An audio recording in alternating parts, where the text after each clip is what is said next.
आज मैं आपको उपवास की सामर्थ्य के विषय में बताने वाली हूँ, जिसमें हम जानेंगे कि उपवास क्या है और इसे कैसे करें। प्रियो, सबसे पहले हम उपवास के बारे में जानेंगे कि उपवास क्या है।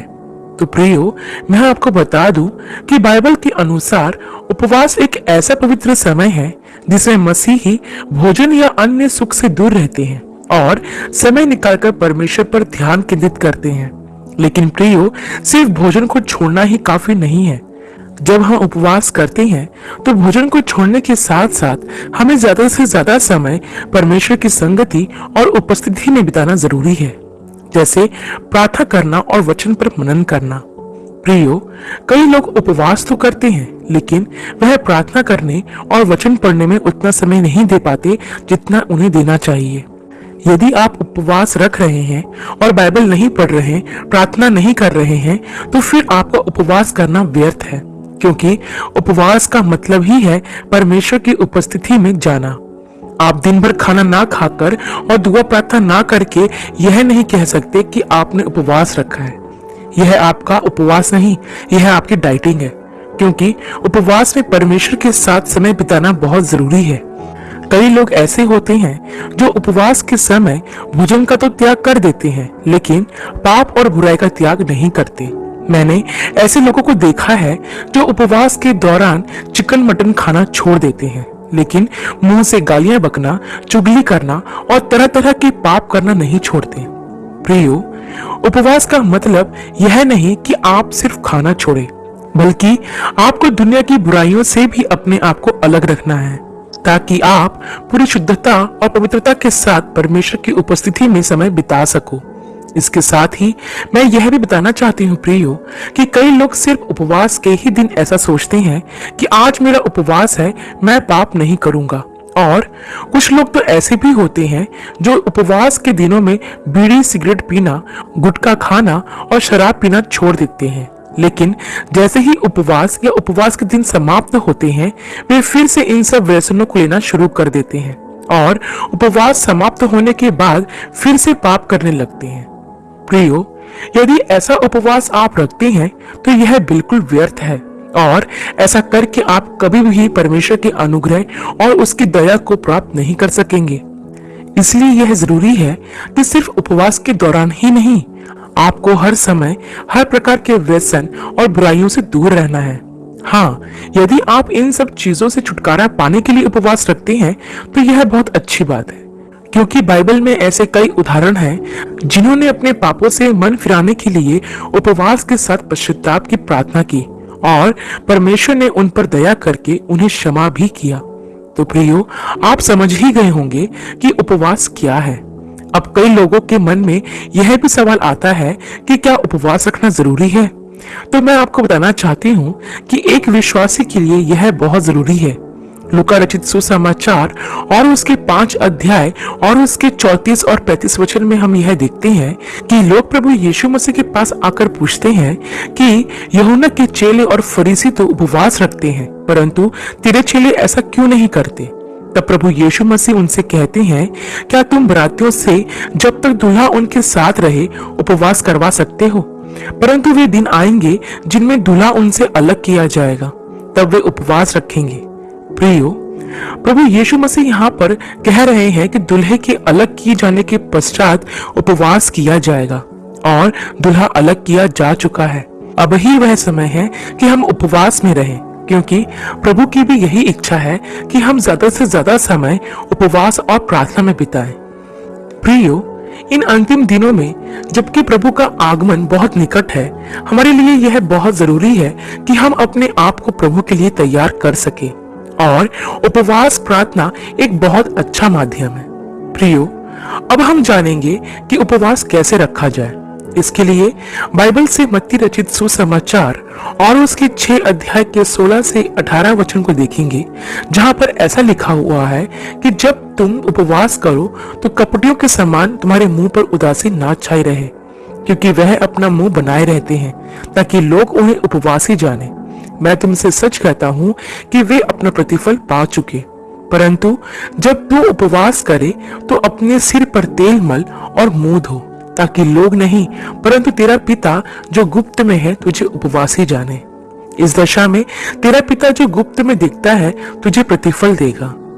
प्रियो, बाइबल के इन वचनों में प्रभु यीशु मसीह ने हमें यह सिखाया है कि जब हम उपवास रखते हैं तो हमें हमारा मुंह नहीं लटकाना है और ना ही ऐसा कोई काम करना है जिसमें लोगों को हम यह दिखाने का प्रयास करें कि हम उपवास में हैं। यदि हम ऐसा करते हैं तो हम अपना प्रतिफल पा चुके। सबसे पहली बात जो उपवास के दौरान आपको करना है वह यह है कि आपकी दिनचर्या में कोई परिवर्तन नहीं आना चाहिए। उपवास के दिन में भी आपको अपने रोजमर्रा के कामों को करते रहना है, क्योंकि कई लोग ऐसे होते हैं जो उपवास रखते हैं और फिर यह बोलते फिरते हैं कि आज मेरा उपवास है, मैं ड्यूटी नहीं जाऊंगा, आज मेरा उपवास है, मैं यह काम या वो काम नहीं करूंगा। ऐसा करके आप लोगों को यह बताते फिरते हैं कि आपने उपवास रखा है, जबकि बाइबल हमें सिखाती है कि उपवास के समय में हमें ऐसा कुछ नहीं करना है जिससे हमें लोग उपवासी जाने।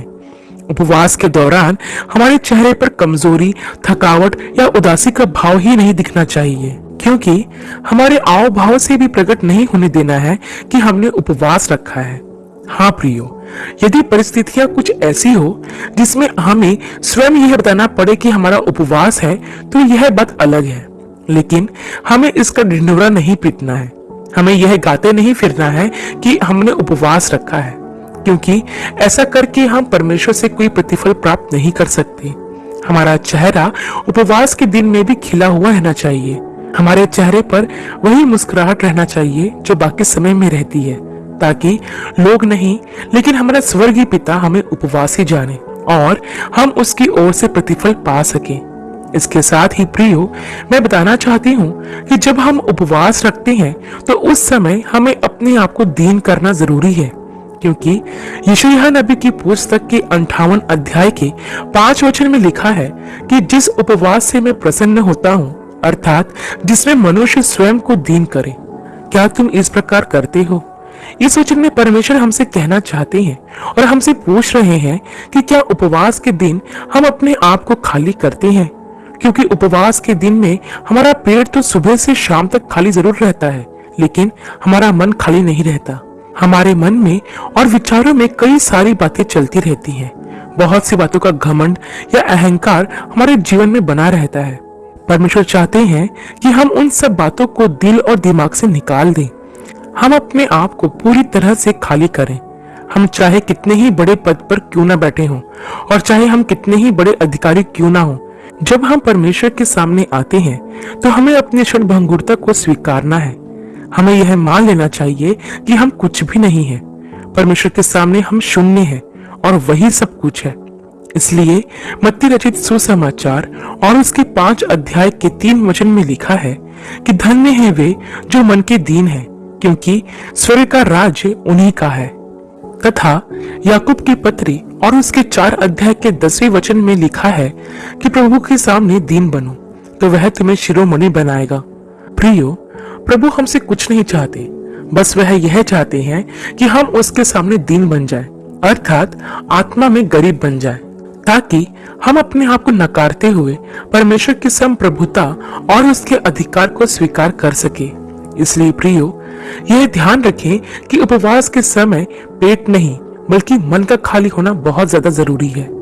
एक और बात प्रियो, जब आप उपवास रखते हैं तो उपवास के दौरान आप जो भोजन त्यागते हैं, कोशिश करें कि अपने हिस्से के भोजन को आप जरूरतमंद लोगों को दे सकें, क्योंकि यशायाह नबी की पुस्तक के 58 अध्याय के 7 वचन में लिखा है कि परमेश्वर यहोवा कहते हैं, जिस उपवास से मैं प्रसन्न होता हूँ कि क्या वह यह नहीं कि अपनी रोटी भूखों को बांट देना, अनाथ और मारे मारे फिरते हुए को अपने घर ले आना, किसी को नंगा देखकर वस्त्र पहनाना। प्रियो, यदि आप परमेश्वर को प्रसन्न करना चाहते हैं तो उपवास के दौरान आप गरीब, भूखे तथा अनाथ लोगों की सुधि जरूर लें और जितनी हो सके उनकी मदद करें, क्योंकि इस तरह के उपवास से ही यहोवा प्रसन्न होते हैं। प्रियो, अब मैं आपको बताना चाहूंगी कि उपवास क्यों रखना चाहिए। सबसे पहले हम यह ध्यान रखें कि हम उपवास रख क्यों रहे हैं। कहने का मतलब यह है कि क्या उपवास रखने का आपका कोई उद्देश्य है। क्योंकि बहुत से लोग सिर्फ किसी की नकल करके उपवास रखते हैं। जैसे यदि कोई व्यक्ति शुक्रवार के दिन का उपवास रखता है तो कुछ लोग उस व्यक्ति की देखा देखी शुक्रवार का उपवास रखना शुरू कर देते हैं, लेकिन उन्हें यह मालूम ही नहीं होता है कि उन्हें शुक्रवार का उपवास क्यों रखा है। बस किसी को देखकर खुद भी वही दिन उपवास रखना शुरू कर देते हैं। वैसे ही कई लोग लैंट के 40 दिनों का उपवास रखते हैं, लेकिन जब उनसे पूछा जाता है कि आपने इन 40 दिनों का उपवास क्यों रखा, तो वो बस यह बोलते हैं कि बाकी मसीही लोग इन 40 दिनों का उपवास रखते हैं तो मैंने भी रख लिया।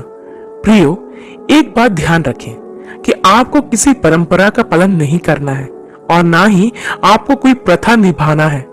जब भी आप उपवास रखें तो उसके लिए एक उद्देश्य या लक्ष्य तथा पवित्र आत्मा की अगुवाई होना बहुत जरूरी है, क्योंकि यदि आप बाइबल को ध्यान से पढ़ेंगे तो आप यह पाएंगे कि बाइबल में जितने भी लोगों ने उपवास रखा तो उनके उपवास रखने की कोई वजह थी, कोई उद्देश्य था। जैसे दूसरा शमूएल 12 के 16 वचन में हम दाऊद के उपवास को देखते हैं, जो अपने बेटे को बचाने के लिए उपवास करता है। और दूसरा इतिहास 20 के 2 और 3 वचन में यहोशापात को देखते हैं, जो उपवास के साथ साथ यहोवा को खोजता है। रानी एस्तर ने भी उपवास का प्रचार कराया ताकि यहूदी लोग बचाए जा सके। निनवे के लोगों ने उपवास किया ताकि वे परमेश्वर के न्याय को टाल सके। तो बाइबल में आप उपवास के जितने भी उदाहरण देखते हैं, उसमें आप पाएंगे कि उनके उपवास के पीछे कुछ उद्देश्य था, उनके उपवास रखने का एक कारण था। इसलिए जब भी आप उपवास करें तो आपके उपवास का कोई कारण होना चाहिए या उद्देश्य होना बहुत जरूरी है। किसी के कहने से या किसी की देखा देखी उपवास ना करें।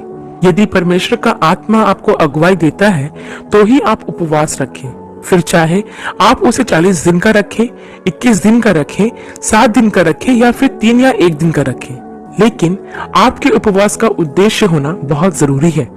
आप प्रभु को खोजने के लिए, आत्मिक वरदानों को पाने के लिए, किसी बीमारी से चंगाई पाने के लिए, पापों के पश्चाताप के लिए, ऐसे कई कारणों के लिए उपवास रख सकते हैं। लेकिन ध्यान रखें प्रियो, वो भी प्रभु की अगुवाई पाकर ही रखना है। दूसरी बात कि हमें उपवास क्यों रखना चाहिए, तो वह यह है कि हम परमेश्वर के साथ अपने रिश्ते को ठीक कर सके। क्योंकि प्रियो, हमसे ऐसे बहुत से पाप होते हैं जो परमेश्वर के साथ हमारे रिश्ते को प्रभावित करते हैं। इसलिए हमारे रिश्ते को जो परमेश्वर के साथ है उसे सुधारने के लिए हमें उपवास करना चाहिए। क्योंकि राजाओं की पहली पुस्तक और उसके 21 अध्याय के 27 से 29 वचन में राजा आहाब के विषय में हम पढ़ते हैं कि उसके पापों के कारण परमेश्वर का क्रोध उस पर भड़क उठा और परमेश्वर ने उसे नष्ट करने की ठान ली थी। लेकिन जब उसने उपवास किया और परमेश्वर की ओर फिरा तो परमेश्वर ने उसकी हानि करने की अपनी योजना को बदल दिया। वैसे ही प्रियो, जब हम उपवास के साथ अपने पापों का पश्चाताप करते हुए परमेश्वर के पास जाते हैं तो वह हम पर अनुग्रह करता और हमारे रिश्तों को फिर से बहाल कर देता है। तीसरी और अंतिम बात प्रियो कि हमें उपवास क्यों करना चाहिए, उसकी वजह है शैतान को पराजित करने के लिए। क्योंकि मत्ती रचित सुसमाचार और उसके 17 अध्याय के 14 से 21 वचन में हम देखते हैं कि एक व्यक्ति अपने बेटे को प्रभु के पास लाता है क्योंकि उस पर दुष्ट आत्मा थी। प्रभु उस दुष्ट आत्मा को निकालने के बाद अपने शिष्यों से कहते हैं कि यह जाति बिना प्रार्थना और उपवास के नहीं जाती। तो प्रियो, प्रभु यह बताना चाहते हैं कि शैतान की कुछ सेना ऐसी हैं जो बिना उपवास प्रार्थना के नहीं निकलती। इसलिए यदि हमें शैतान की हर शक्ति के ऊपर विजय पाना है तो हमें उपवास करना और प्रार्थना करना बहुत जरूरी है। क्योंकि उपवास प्रार्थना से हमें आत्मिक बल मिलता है और उस आत्मिक बल से हम शैतान की आत्मिक सेना का सामना करके उसे पराजित कर सकते हैं। प्रियो, शैतान पहले ही हारा हुआ है, हमें बस उस पर विजय पाना है और यह विजय हमें उपवास के साथ प्रार्थना करने से ही मिल सकती है। आशा करती हूँ प्रियो कि उपवास के ऊपर किया गया यह अध्ययन आपके लिए आशीषमय रहा होगा। अगले वीडियो में एक नए विषय के साथ आप सबसे फिर मुलाकात होगी। तब तक के लिए आप सबको जय मसीह की।